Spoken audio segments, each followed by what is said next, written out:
KRC here at ito ang menu natin ngayon. Ginisang bichuelas with matching fried bangus. For the ingredients, natin ang carrot, bichuelas, giniling, pork giniling yan. Siyempre, kailangan natin ang bawang at sibuyas. At ayan, magpa-fried tayo ng bangus. Ayan, di ba nahiwa na natin ang mga ingredients base sa ating pangangailangan. At nakita nyo naman yan. For the procedure, mag-isa tayo ng bawang at sibuyas. Intayin umamoy ang aroma nito at ilagay ang giniling. Kailangan magmantika ang giniling and then pag okay na, lagay na natin ang ating carrot. At pag ito'y malambot-lambot na, isama na natin ang ating bichuelas.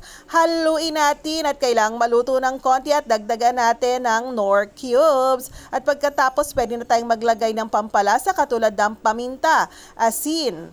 At pagkatapos ito ay ating haluin at takpan at hayaan natin siyang maluto. At ayan ang ating finished product. Siyempre, nagpirito naman tayo ng daing na bangus. At eto na siya guys. O diba, napakasarap niyan. Masyadong healthy ang kakainin natin for today. Kayo guys, anong ulam nyo?